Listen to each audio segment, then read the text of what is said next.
Hey guys, you're in a nutshell with me, Ina. Pag-uusapan natin today. It's all over the headlines. Ang bilang ng mga nag-a-apply for refugee. Basically, yung mga nag-claim ng asylum, specifically from international students. Record high ang nag-a-apply ng asylum o nag-claim ng asylum from international students. And ngayon, I think just yesterday, no, ang Immigration Minister, si Mark Miller, wrote a letter to the Organization of Immigration Consultants reminding them basically, no, nako, wag niyong itulak ang mga international students na mag-claim ng asylum because it may be misrepresentation at magiging liable daw ang mga consultant na posibleng nang eengganyo na gawin yan. Anyway, yan po ang ating pag-uusapan kasama ang ating suki dito sa In a Nutshell, si Dayanara M. Puerto Pantigue. Ayan, RCIC IRB. Ayan, kapag may IRB pala, ibig sabihin parang merong specialty yung iyong consultant sa pagpaprocess ng refugee. Anything that is the concern po of the IRB, Immigration and Refugee Board. So parang it's an L3 license versus yung before in-implement siya, there's an L2 license po. Parang, so you have to check, kasi po we have a portal where our names are listed. So if you type the name of your immigration consultant, lalabas naman po doon if their license is L3 or if their license is L2. So kapag ka L3, ibig sabihin pwede kanyang matulungan kapag ka mag-a-apply po kayo for like as a refugee. Okay, so again, not all RCICs can help you process an asylum claim if gusto nyong gawin yan. Okay, nako sakto, sabi ko nga kay Dayanara, sakto tong topic na to. Because before Mark Miller even sent out the letter, we already agreed to talk about refugees. Yes. But I wanna jump off from that, yung letter. Wait, upload natin yung letter na yan. Tama ba yung paliwanag ko dun sa letter, Dayanara, diba? Tama po. Parang he's warning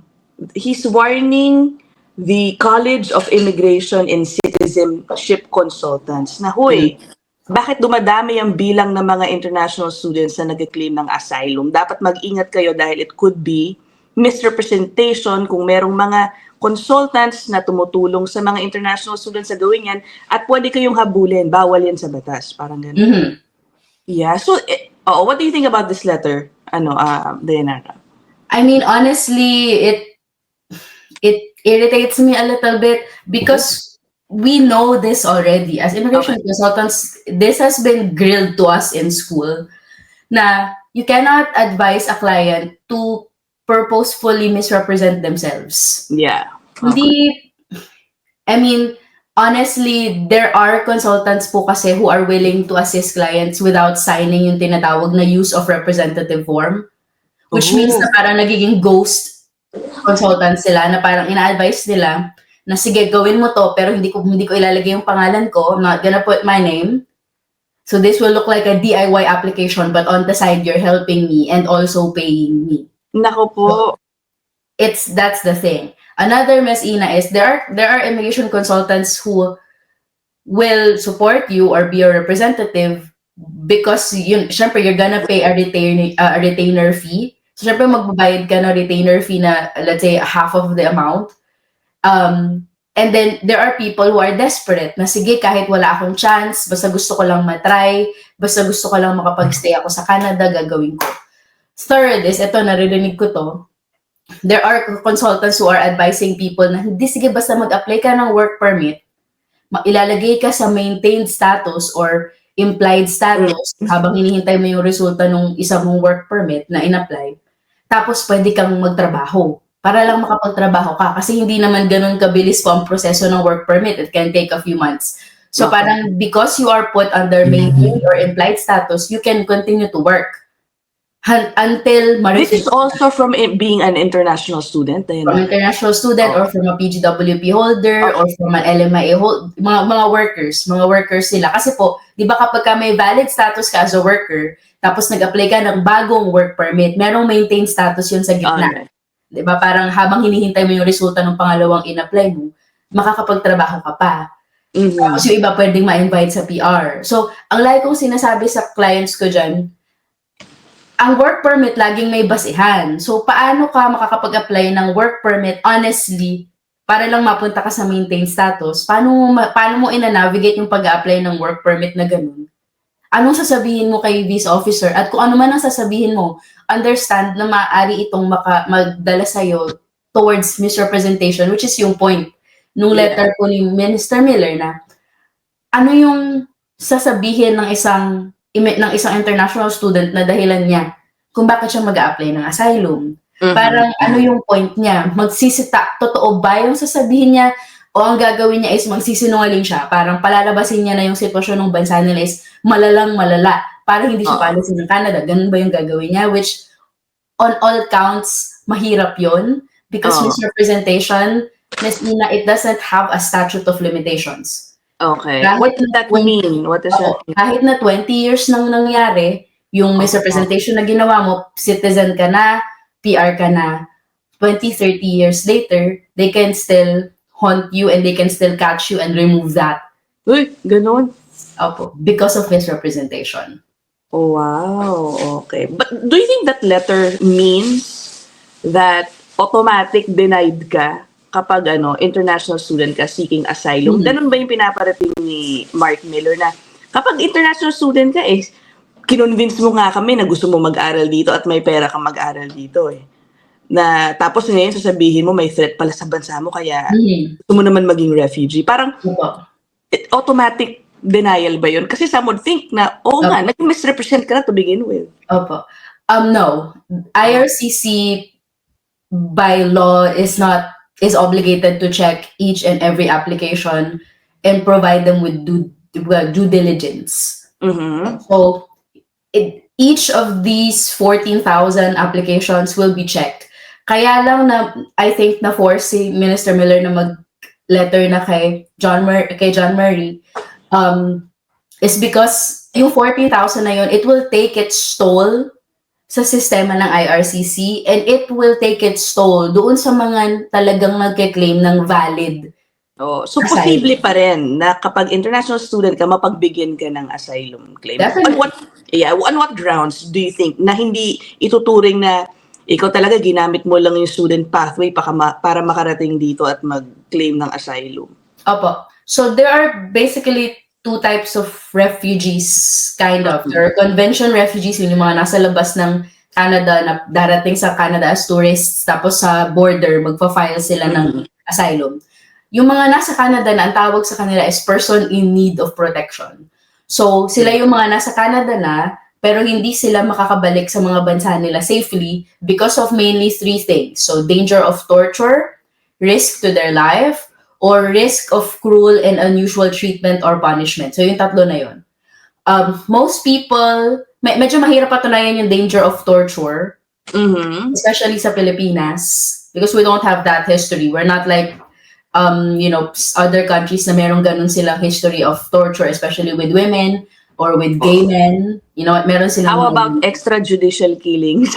Ibang issue.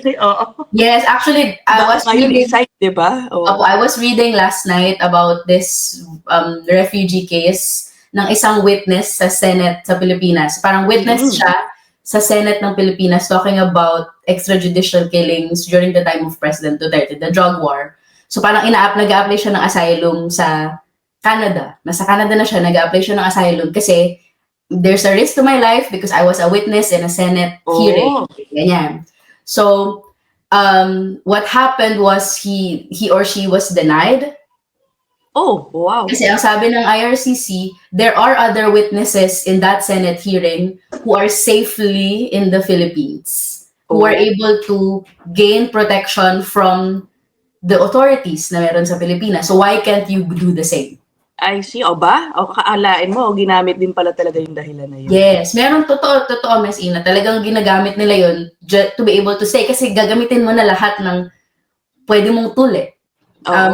This is, kumbaga, you're pinned against the wall. Wala ka ng ibang option to be able to stay in Canada longer. That's why you're going to consider either a refugee claim or an agency or a humanitarian and compassionate application. So, ganun siya. So, pag international student po, Ms. Ina, you can successfully do an asylum claim if you can prove that the conditions of your country changed While you're studying. Para while yun you're yung- in Canada. Okay. So for example, umalis ka ng Pilipinas, okay pa yung Pilipinas, wala pang issue, Wala pang threat sa'yo. wala pang threat sa buhay mo, but habang nasa Canada ka, let's say nanalo si Trump, so there's always a chance that Trump will pull US support in the Philippines because he will want to keep the resources in the US. Kunyari lang to guys, ha? Kunyari lang po, hypothetical.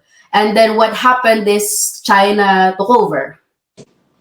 Okay. So there is now a change in the condition na meron po sa Pilipinas, which will make you coming back home a danger to your life, a risk to your life. That's how you can make that claim. But because wala pa namang nangyayari, so hindi pa natin pwedeng gawin yung argument na yun sa ngayon. And hopefully hindi natin kailanganin gawin. Oo naman, oo Yun naman. yung maganda. Pag ganun ba, Dayanara, could it be just, out of fear? Let's say lang kunyari yung sinasabi ni Dayanara na, nako, ipo-pull out na ng Amerika yung mga sundalo nila sa Pilipinas under the Enhanced Defense Cooperation Agreement, ganyan. And then suddenly, sa bandang Taiwan, yung mga probinsya natin na malapit sa Cagayan, Ilocos, dumami lalo yung presence ng Chinese vessels. Kunyari lang, pero there's no armed attack whatsoever. Just increased presence because it has been happening, Dayanara, over the years. Pwede ba yun sabihin, malapit ang bahay ko dun sa ang probinsya ko sa bandang Taiwan. I'm scared. It might grow into something worse. Yes po. Without an actual attack, ha? Posible ba yun? I mean, the threat has to be directly pointed to you. Kumbaga, ikaw yun. Okay. So, hindi pwedeng general yung buong hindi pwedeng general threat. So, for example, if you live in, let's say, Cagayan, malapit ka kung saan yung line of fire, what IRCC can say is, why not change locations? Why don't you go to the other side? Why don't you go towards the south? Ganyan, where the risk is less. Parang is there, the point is, anything that you can do as an alternative to Canada, wala na. Wala ka ng ibang alternative kung hindi magstay sa Canada. That's what you need to prove to be able to do a successful asylum claim or a refugee claim. I see. Tapos, ang tanong ko rin, Dayanara, I'm curious, marami bang nagko-consult sa'yo ngayon tungkol dyan? Meron Pag-claim ng asylum. Opo, especially yung mga pakiramdam nila is wala na akong pag-asa. May mga ganun, parang nag-aaral pa lang sila, ma'am, wala na yata akong pag-asa, kahit yung PGWP ko, mahirap na, ganyan-ganyan. Pwede ba akong mag-apply ng refugee? Pwede ba akong mag-apply ng HNC, humanitarian compassionate? Ang lagi ko pong sinasabi sa kanila is, etong mga ito ay available na avenues, pero hindi ito laging safe i-avail kasi depende pa rin ito kung sino ka. Depende ito sa sitwasyon. So you don't always say na, sige, tutulungan kita. I don't. Kasi ang like kong sinasabi is, misrepresentation is too big a risk, not just to you, but also to me. That's actually the point of Mr. Miller. For us to risk it this way, na if alam mo naman from the very beginning, na hindi ka naman talaga pwede, why would you still push? Yeah. Diba? And also, if mapag-alaman na nasa Canada ka out of status, ma-deport ka, lalo nang mahirap para sa'yo na makabalik kasi meron ka ng removal order na naalis ka na, na-deport ka na.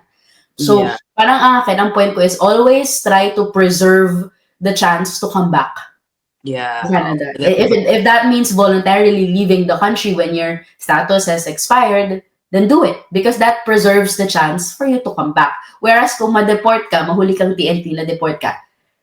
Nasa record mo na yun di ba? That's not just Canada, Ms. Ina. That's basically the Commonwealth. So, you know, UK, US, New Zealand, the Five Eyes, yung mga nagsishare sila ng data. So, it's really difficult now. Kaya nga yung sinasabing mag-CUE-an yung mga undocumented. Let's say sa Amerika, no? I find it hard to believe that many would voluntarily go home. They will just risk it. Kasi una sa lahat, kung umuwi sila, blacklisted na rin sila. Hindi na sila makakapunta. Opo. I mean, there are people... Ang hirap, Opo. I mean, kung ikaw mismo ay uuwi at hindi ka naman na-order ng deportation... Pero overstaying ka, makikita. Yeah. Diba? makikita pa rin eh. If you try to come back, teka muna, saan ka nang punta? Bakit? Nasaan ka nung ganitong panahon? Nasaan ka nung ganitong... Yeah, totoo po yun. Bago po natin ipagpatuloy yung episode na yan, ako, just a short commercial. This channel, ito pong in a nutshell, is open for collaboration, guys. If you're interested in creating content with me, please contact Talentado Creative Agency o yung Talentado CA. Nako, sila po ang mag-handle ng mga collaborations for in a nutshell. And for content creators looking for someone to help boost your channels, whether here on YouTube, on Facebook, TikTok, nako, i-consider nyo po ang Talentado Agency. Matutulungan po kayo, ito ng anak ko, matutulungan po kayo in networking. Ako personally, nako, ang dami ko na agad natutulan sa kapwa Talentado talents na nakausap ko na. No? Ang dami mga tips on how to improve and boost my channel. So yeah, ito po ang contact information ng Talentado CA, and I will also put it down in the description box if you're interested. Okay, back to episode! Totoo po yun. Kasi pag mag-a-apply ka ng visitor visa or study permit, they will look at your history usually for the past 10 years. They will see that, 10 years ka nandun sa US pala. There will always be questions. Yeah, yes, especially kung babalik ka as temporary. Pero Miss Ina, kung babalik ka as permanent, kunyari na-sponsor ka, pwede. There's always a possibility na makabalik ka kasi it's for permanent stay. Kumbaga, the point of overstaying is, kumbaga, yung overstaying mo is magiging negative sa'yo kung pupunta ka sa America or sa Canada on a negative, temporary status. So, mag-aaral ka or magtatrabaho ka or mag-visit ka. Kasi yung overstaying na yun is a question of your integrity. Will you actually remove yourself from the country kapag nag-expire na? Kung may record ka na overstaying, it's a negative point against you. I see. But let's say you got married to a Canadian citizen or a PR and they are sponsoring you to stay in Canada permanently, then that's not such a negative thing. Oh, wow! Okay, may lusot pa rin pala. O, diba? Yes, there is a idea na kayo para sa may ganong option. Depende sa kung paano mo siya po i-defend. Yeah. Okay. Oh, but we're not pushing for marriage fraud. Baka yun ang iniisip niyo. That's another form of misrepresentation. No. Okay. Anyway, natapos mo na ba yung yung list pa ng mga grounds for a person in need of protection? Okay na, na-cover na natin Because ang gusto kong itanong or sunod natin pag-usapan ay isa pa ito. Hindi naman to guys nababalita ha. Yung tawag yung HNC? It's the, baka magkamali ako, Humanitarian and Compassionate Grounds. Yes po, HNC, Humanitarian and Compassionate Considerations, which is, nung nabasa ko to, like ko sinasabi, ito ang pruweba kung gaano kabait ang Canada. Kung gaano siya kabait, gaano siya ka-considerate para doon sa mga may special na circumstansya. Those who are in extenuating and really special circumstances kasi. Yeah. And I'm asking this, Diana, I'm sure, dahil alam mo naman sa mga past episodes nating dalawa, there are people, I'm sure, who are considering this, thinking, researching if magka-qualify sila dito because of fears na hindi sila makahanap ng pathway to permanent residency. Apo. Dahil dito sa mga tightening of rules. Meron din ba nagtatanong sa'yo? Exploring HNC? Yes, definitely. But there's only been one or two na napakiramdam ko ay talagang qualified sila. Okay. Lots of questions, lots of inquiries, but there are only a handful na talagang tingin ko, okay, may pag-asa to kapag sinubukan, may pag-asa siya. So, and marami akong kakilala na, or hindi naman kakilala, pero naririnig na nag-aanak sila. Naku po, anchor babies. Because, yun nga, nabalitaan nila na, yung anak ko, pwedeng maging ground under agency, yung best, ang tawag po kasi doon is BIOC, best interests of the child. Okay. Anong katotohanan dyan? Does it work kapag mangyari yun? So yesterday, that's what I was doing. I was scouring case law. So parang yung mga kaso na nakarating na ng federal court, na try na sa federal court. may resulta na. So I found mga 8 or 9 case laws ng mga Pilipino na nag-apply ng agency, at kung sino yung successful at kung sino yung hindi. Doon sa 8 or 9 na yun, 5 doon ay best interest of the child. Ang 5, yun ang kanilang primary factor na primary evidence na present nila sa court. And I think only 1 was able to do it successfully. Oh, don't tell me, ito pa yung na-interview ko because I had an episode with, guys, balikan nyo na lang, with Vanji Kayanan. Apo. Siya ba yun? Tinutukoy mo? No, hindi naman po. Pero kasi okay. those are just case laws that I found. So parang siyang yun, na parang kumbaga meron akong variable na sa harap ko. Yeah. Tinitingnan ko kung ilan yung nakakapasa at ilan yung hindi. I see. Guys, pero meron akong episode, balikan nyo na lang, I don't know, several months ago, she actually got approved dahil because of the child. Panoorin nyo na lang doon. Yeah. But, Ms. Ina, from what I have seen dun sa mga successfully na nakapag-apply nito is hindi lang siya pwedeng yung child ang dahilan. It's also the applicant themselves. Okay. So, paano yun? So, yung po siguro in-interview na yun ay bukod may sa condition yung anak.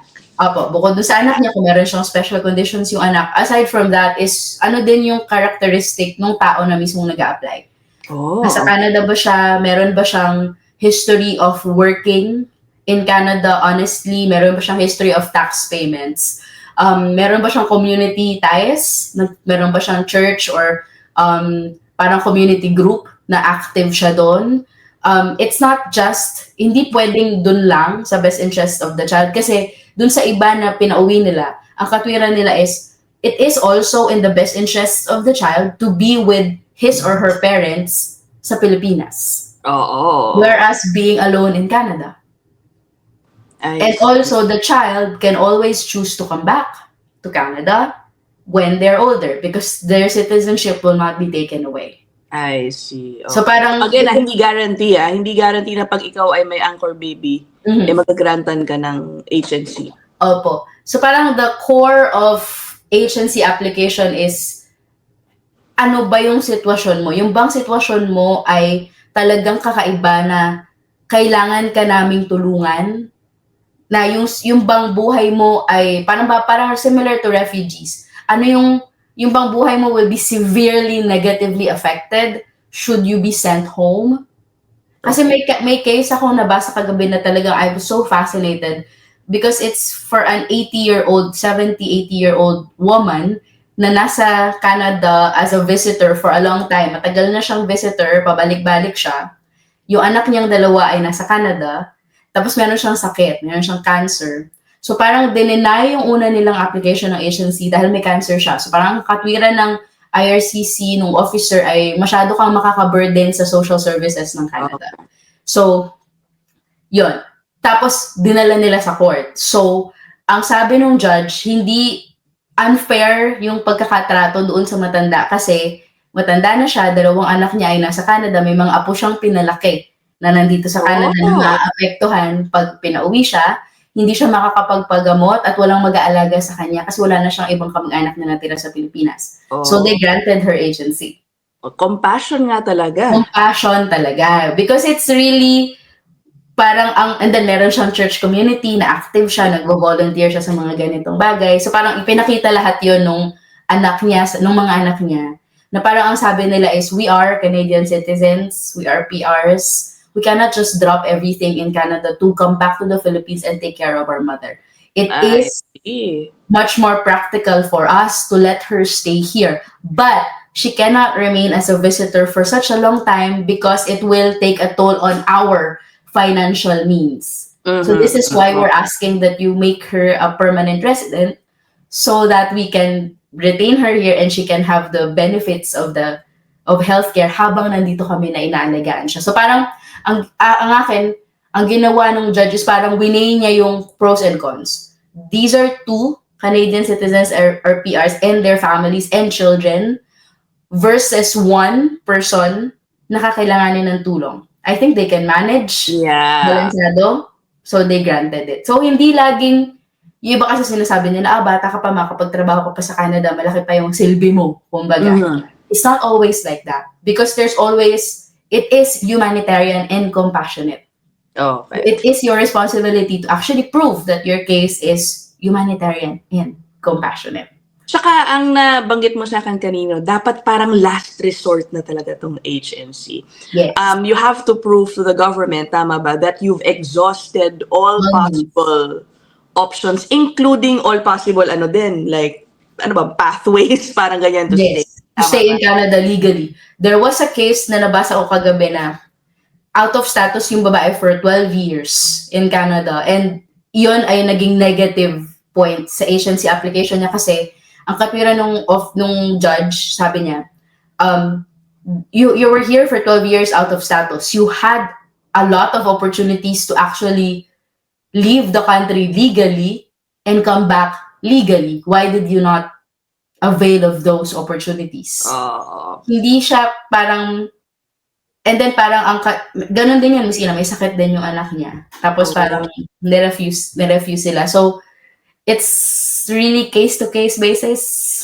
Kung pag undocumented, meron mga undocumented Pinoy dito, I'm sure they are also considering it. Ano ang chances nila pag ganun? It depends on their personal situation. Hindi yun automatic denied naman. Hindi naman po, Ms. Ina. And most of the cases sa federal court na na-approve ay yung mga hindi in-assess properly ng visa officer. Okay. Parang nakita nung judge na this person is unfairly assessed, so bigyan natin siya ng isa pang pagkakataon para i-assess ng isa pang officer. And that can of course increase the chance na ma-approve ka kasi meron ng federal case in support of you. Yeah. I'm reading ito kaya ako tingin yung notes to ni Dayanara na binigay sa akin, 'di ba? She's always prepared. Binabasa ko tong best interest of the child, yung mga posibleng pasok sa best interest of the child. So basahin natin yung age of the child, level of dependency, yung degree of the child's establishment in Canada, links to the country, sige, wag na muna yun. Conditions of that country and the potential impact of the child, kung saan mo siya mauuwi kung sakali. Medical issues or special needs the child may have. Kumbaga, ibig sabihin ba nito, kung iuwi mo sa Pilipinas, mabibigyan ba siya ng karampatang health? Medical needs na kailangan niya, na nire-require. Base sa pangangailangan niya kung meron siyang special needs. Yeah, okay. Impact to the child's education, ano yun? For example po, if the child has been in Canada for a long time and has only known English, and you're going to bring the child to a country that doesn't necessarily have English as their first language, ganyan, or gaya sa Pilipinas, meron tayong tinatawag noon na MTB-MLE, yung multilingual, yung parang yung first few years ng education ay yung language lang nila sa lugar kung nasan sila, like yung kaya or, ayan. So parang ganon, may impact yung ability ng bata na matuto kasi hindi marunong ng language na yon. Yung parang ganon po. Pero sa Pilipinas, baka ngayon sabihin, hindi nang gagaling mag-English na mga Pilipino ngayon. Depende sa location kasi, Ms. Ina. Meron ako napanood dati sa Omni News na they were able to do it successfully. Hindi pa nga citizens yung mga anak nila parang kasama nilang pumunta ng Canada. So they were able to do it successfully. But then again, case-to-case basis nga po, na malamang yon ay bukod doon sa mga anak, ay meron ding advantage na binigay or meron ding consider doon sa magulang. The applicants, yeah. Oo nga naman, don't solely depend on the child, di ba? You yourself has to prove na merong ding compassionate reason kang para sa'yo. Hinihingi. Yes. Para sa'yo. Okay. Ano pa ba? For those, ayun parang may similarity nga sila din sa refugees. Meron dito adverse conditions in country of residence. So ano bang biggest difference nila tungkol dun sa adverse conditions o medyo mahirap i-explain? Yung adverse conditions po kasi very similar. Parang you have to prove that hindi magiging madali ang iyong buhay pag umuwi ka sa Pilipinas o sa ibang lugar kung saan ka babalik. So for example, this person is a member of the LGBTQ plus community. And this person is going back to a country where historically members of the LGBTQ plus are being persecuted. Oo, or may being ganun. hurt. So, Okay. isa rin yun. Usually po, ang ginagawa nila is refugee muna, and kapag hindi successful yung refugee, saka tayo pupunta sa agency. Grabe, no?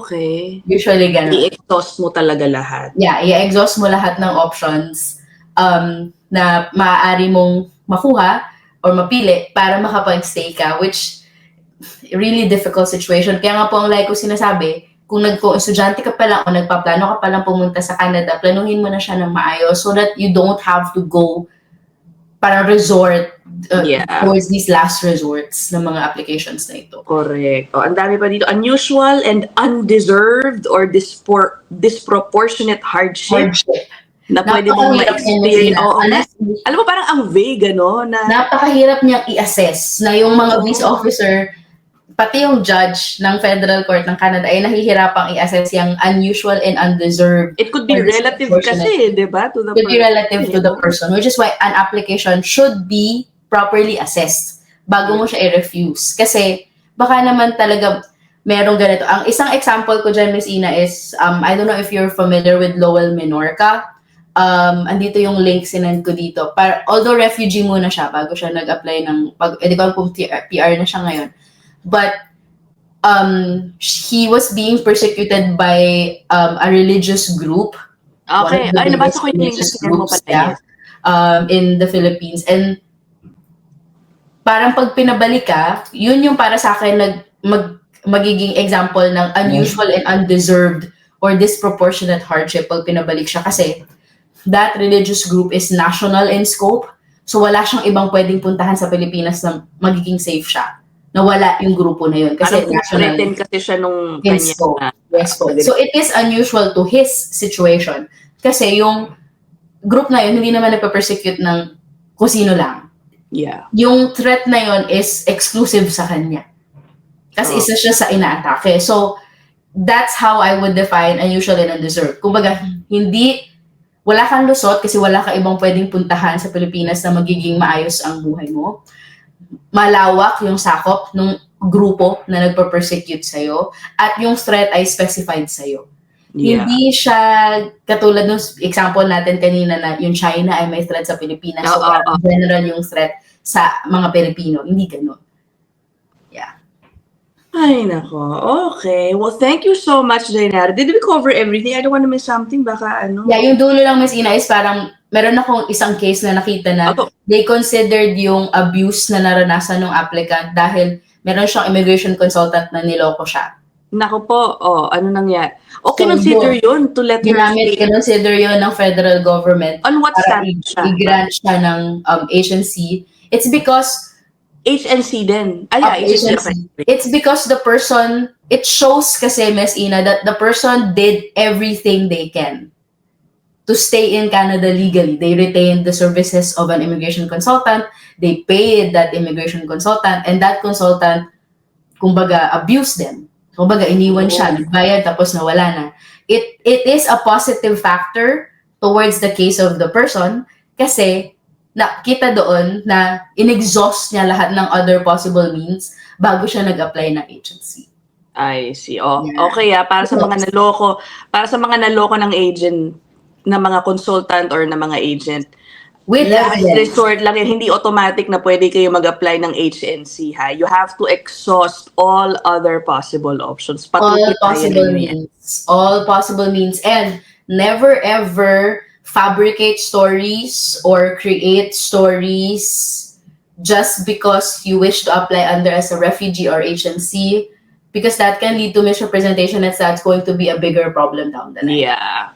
The last thing I want is for people to think that we're doing this episode to encourage them. Oy, naku pwede pala refugee at agency. No, that's not the that's not the goal here. It's just because marami ding nagtatanong tungkol sa mga yung options na yan. So I guess this episode should help. And there are people, Ms. Ina, who are actually eligible. Diba? There are people who are actually eligible for this. There are people whose situations have changed sa Pilipinas. Hindi naman po kailangan parang worldwide national threat like China. Yeah. Pwede personal threat, no? Could be personal. It could be, gaya na nakarami, napanood ako, binaril yung kapatid sa yung anak ng kapatid kasi may issue sa lupa. Oh my. So dahil Ayaw niya, oo nga naman. binaril yung kapatid, tapos binaril din yung anak niya. So kung ikaw ay anak din ng tao na yun, may threat din sa buhay mo. So that's a special case. And then there are police reports na pwede mong i-present sa Government of Canada. Kumbaga, properly recorded yung lahat ng nangyari. This is not hypothetical. This threat is real. So this is something you can present. The thing is, a lot of people na parang yung iba na sinasabi nila na swerte naman ng mga yun, parang sabi ko sinasabi, how can they be lucky if this is their situation? Yeah, there Would is actually something. would you actually wish to be in this type of situation? Parang a lot of people kasi would say na, ang swerte naman yan, may nabigyan ng ganun, agency. Parang lahat ng ibang requirements winave ng Canada para lang mabigyan siya ng PR. Ang swerte naman niya. They're not lucky. They're not fortunate because they are in such extreme situations. Kaya sila napunta dun sa ganung, kaya sila nabigyan ng ganung allowance. So, at the end of the day, we must be humane in our approach to our fellow men na parang hindi naman laging hindi lahat ng isa sa sistema ganyan. Alam mo na, hindi lahat kasi dito. Di ba po parang sometimes our views are so skewed na parang hindi natin nakikita yung experiences din na iba. Empathy at the end of the day will go a long way. Hi, okay. O, Dayanara, thank you so much as always. Always informative. Maraming salamat. I'm sure marami na namang maliliwanagan dito sa dalawang issue na to, refugee, asylum claims, at HNC. Ayoko lang, Miss Ina, nung maririnig ko na may maraming mga Pilipino na nag-a-avail nito kasi hindi gusto lang ng mga consultant, may mga ganun eh. Oh. Luckily, dun sa data na nabasa natin, it's India, Nigeria, Ghana, Guinea, and Congo. Sila yung mga nationalities maraming nag-apply. So, wala naman ang Pilipinas sa listahan, which is really, really good. Wala yung Pilipinas sa listahan nung marami. Hindi ko alam, baka may, in one. Mangilan-ngilan. Saka konti lang din naman kasi tayo, kasi hindi pa tayo ganun kadami. Na siguro that would make a dent in the data, but don't hesitate to send or to do a consultation with an immigration consultant, an RCIC, IRB, or an immigration lawyer or refugee lawyer to assess your chances. Kasi baka pwede naman pala, baka meron ka naman palang valid claim na talagang may special dun sa sitwasyon mo na kailangan i-consider at merong special dun sa sitwasyon mo na maaaring magamit for an agency application.